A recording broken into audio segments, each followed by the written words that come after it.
Bruce Lee tenía una agilidad única y movía esos nunchakus como nadie más. Gracias a sus alucinantes patadas y a su vertiginosa velocidad, este hombre se convirtió en una estrella en un abrir y cerrar de ojos, pero debido a un desafortunado giro del destino, Bruce Lee nunca vivió para presenciar su éxito. Esta es la verdad detrás de su trágica muerte.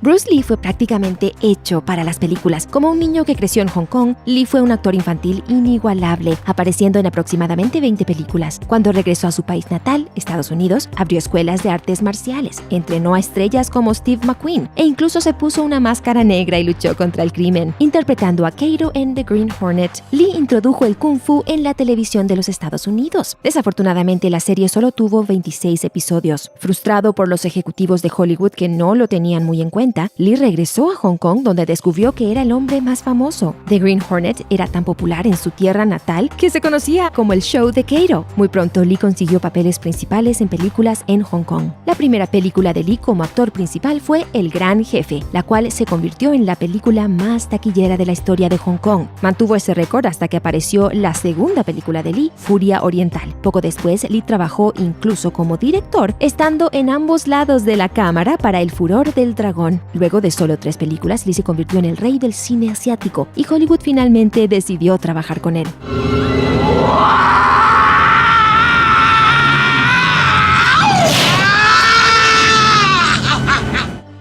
Cuando Bruce Lee comenzó a batir récords de taquilla asiáticos, Warner Brothers lo llamó. Este fue el gran momento de Lee en Hollywood y Operación Dragón fue el resultado de eso. Siendo su primera película en inglés, Operación Dragón fue la muestra perfecta de la filosofía, el carisma y la capacidad de lucha de Lee. La trama nos trae a Lee interpretando a un guerrero Shaolin encargado de navegar hasta la fortaleza de una isla, unirse a una competencia de artes marciales y atrapar al mafioso a cargo. Compartiendo pantalla con Jim Kelly y contando con una banda sonora de Lalo Schifrin, Lee creó una película de Kung Fu que hasta hoy es considerada como una de las mejores películas de acción jamás hechas. Cuando la película llegó a las salas de cine en agosto del 73, se convirtió en un éxito de taquilla, ganando $20 millones y el primer lugar a nivel internacional. Bruce Lee alcanzó el punto más alto en su carrera, pero en ese momento no estaba en posición de disfrutar de su fama. Con sus enormes bíceps y sus increíbles abdominales, Bruce Lee era lo que se podría llamar un espécimen físico, ya sea que estuviera saltando la cuerda, entrenando en circuitos o haciendo ejercicios isométricos, y estaba constantemente trabajando en su físico.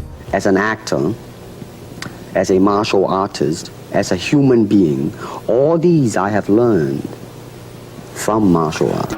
El hombre era absolutamente imparable, pero a pesar de su increíble complexión y agilidad, este pequeño dragón en realidad estaba sufriendo de algunos problemas de salud. El 10 de mayo de 1973, Lee estaba trabajando en la postproducción de Operación Dragón. Estaba haciendo algunos doblajes en un estudio de Hong Kong cuando de repente se desplomó y comenzó a temblar y a vomitar. Lee fue llevado rápidamente al hospital y le tomó un par de días recuperar la capacidad de hablar. Luego de mejorar, Lee se hizo algunos estudios, pero los médicos no estaban seguros de lo que le había sucedido. Sabían que había sufrido de un edema cerebral, lo cual sucede cuando se acumulan líquidos alrededor del cerebro, pero no estaban seguros de qué había causado eso. Fue un momento duro para Lee, de 32 años en ese entonces. Lastimosamente, todo fue solo un presagio de lo que vendría más tarde. Bruce Lee murió el 20 de julio de 1973 a los 32 años de edad. ¿Cómo vivió su último día en la Tierra? Lee estaba ocupado preparando su próxima película, El Juego de la Muerte. Se reunió con George Lazenby con la esperanza de tenerlo en su nueva película. Luego de hablar con Lazenby, Lee consumió un poco de hachís y luego condujo hasta el apartamento de su amante Betty Ting Pei. Los dos pasaron las siguientes 2 horas drogándose en la cama hasta que el productor de Lee, Raymond Chow, llegó al apartamento. Lee entonces comenzó a interpretar algunas escenas del Juego de la Muerte. Fue entonces cuando las cosas tomaron un giro trágico. Lee comenzó a sentirse mareado y empezó a tener dolores de cabeza, así que Ting Pei le ofreció una píldora de un medicamento recetado con efectos analgésicos y tranquilizantes. Luego de tomarlo, Lee fue a la habitación de Ting Pei a descansar. Chow se fue, dejando a los dos solos, y Ting Pei dejó dormir a su amante durante unas horas. Desafortunadamente, cuando ella fue a despertarlo, Lee ya no respondía. Enloquecida, Ting Pei llamó a Chow pidiendo ayuda, pero aunque los paramédicos llegaron rápidamente, ya era demasiado tarde. Bruce Lee finalmente murió mientras dormía, un mes antes de que Operación Dragón se estrene en los cines. La muerte de Bruce Lee causó conmoción en todo el mundo, pero ¿qué fue lo que lo mató exactamente? Luego de una autopsia en el hospital Queen Elizabeth, los médicos descubrieron que el cerebro de Lee estaba inflamado en casi un 13%. Según el certificado de defunción, Lee había muerto de congestiones y edema del cerebro, exactamente lo mismo que lo hospitalizó en mayo del 73. La causa del edema fue atribuido a su consumo de cannabis. Sin embargo, esa teoría se puso en duda cuando Donald Teer apareció. Teer, un experto forense recomendado por Scotland Yard, había realizado anteriormente la autopsia de Jimi Hendrix, así que tenía experiencia en sobredosis de drogas. Luego de que Teer terminó su investigación, concluyó que Lee tuvo una reacción alérgica a la píldora analgésica que Betty Ting Pei le había dado. Sin embargo, Ting Pei declaró que esa no fue la primera vez que le dio a Lee una píldora de esas. Aún así, la versión de los hechos de Teer es ampliamente aceptada. De cualquier forma, cada vez que una celebridad importante muere en circunstancias extrañas, salen a luz muchas teorías conspirativas y rumores.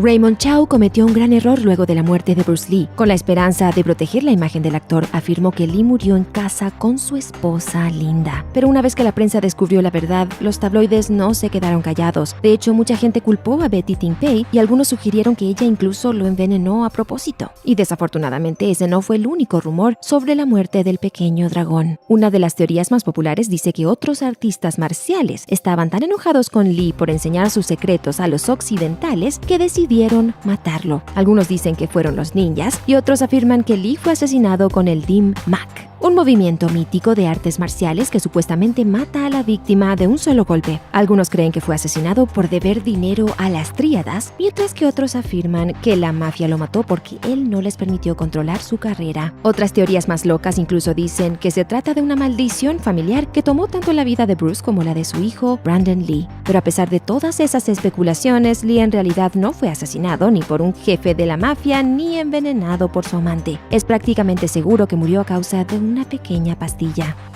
El juego de la muerte pudo haber sido la mejor película de artes marciales jamás realizada. Protagonizada por Bruce Lee, la película habría seguido al héroe mientras se abría paso por una pagoda, buscando un valioso tesoro y luchando contra varios enemigos en cada nivel del edificio. Cada malvado sería el maestro de un estilo de arte marcial en particular, y Lee tendría que mostrar diferentes principios de su filosofía Jeet Kune Do para derrotar a sus enemigos. Pero Lee solo filmó 40 minutos de la película antes de morir, así que para completar la película, un doble de Bruce Lee fue contratado. Y como si eso fuera poco, durante una escena en la que el doble se mira a un espejo, los cineastas utilizaron un recorte de la cara de Lee para que sirviera como reflejo. Y eso sin contar todas las veces que la película corta escenas de otras películas de Lee. En cuanto a la trama, cambió completamente, con el héroe convirtiéndose en una estrella de cine cuya novia es secuestrada por la mafia. Tal vez el peor momento de todos es cuando la película utiliza imágenes del funeral real de Lee, incluso mostrando el cadáver del actor. Y por si eso fuera poco, la versión final del juego de la muerte solo utiliza 11 minutos de las imágenes originales de Lee. Afortunadamente, los 40 minutos que Lee filmó están en alguna parte. Bueno, al menos la película nos brindó la imagen icónica del pequeño dragón luchando contra el gigante de la NBA, Kareem Abdul-Jabbar.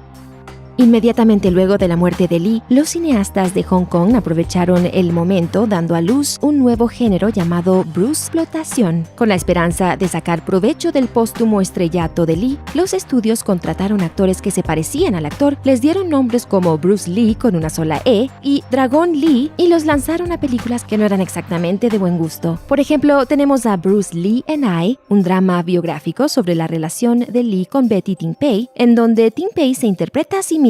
Una de las películas del género bruceplotación más bizarras fue The Clones of Bruce Lee, donde un científico malvado obliga a 3 clones de Lee a luchar hasta la muerte. Y en Exit the Dragon, Enter the Tiger, nos enteramos de que el entonces llamado verdadero Bruce Lee era una simple mula de drogas que trabajaba para las triadas y que finalmente fue asesinado, por lo que ahora un sucesor llamado Bruce Lai quiere tomar venganza. Pero sin duda la película más extraña del género fue The Dragon Lives Again, donde un Bruce Lee recientemente fallecido despierta en la otra vida y lucha contra personajes de la cultura pop como James Bond y Hombre sin Nombre. Popeye también hace su aparición, mientras que Drácula aparece más tarde con una banda de momias. El hijo de Bruce Lee, Brandon, fue un poco reacio a seguir el mismo camino que su padre. Brandon tenía solo 8 años cuando su padre murió y por un tiempo se negó a tener algo que ver con las artes marciales. Evidentemente, Brandon tuvo problemas de control de ira y fue expulsado de 2 escuelas secundarias antes de abandonar la tercera. I remember when I was a little kid, a lot of my friends didn't want to come over to the house because there were always these men out in the backyard screaming and breaking things, you know? Brandon explicó que sentía mucha presión y que por eso no quiso seguir sus pasos. Explicó, yo pensé, espera un momento, ¿no soy yo quien toma las decisiones al fin y al cabo? Así que decidí dejarlo pasar. Su madre, Linda Lee, reconoció que ser el hijo de Bruce Lee no fue fácil. Le dijo a The New York Times, fue una bendición porque Bruce fue un padre maravilloso, pero para Brandon también era una carga estar a la altura de lo que los demás esperaban de él por ser el hijo de Bruce Lee. Sin embargo, Brandon finalmente se sintió atraído por el mundo de la actuación y gracias a su apellido y sus habilidades de artes marciales aprendidas de su padre, consiguió su primer papel en la película de televisión Kung Fu, la película. Su primera película de Hong Kong fue Legacy of Rage del 86 y en el 91 se asoció con Dolph Lundgren para su primera película americana, Showdown in Little Tokyo. Obviamente la película que lo llevó a la fama fue The Crow, pero trágicamente Brandon murió en el set el 31 de marzo de 1993 con solo 28 años de edad antes de que la película fuera terminada debido a un percance con un arma de utilería. Falleció antes de llegar a lo más alto, al igual que su padre.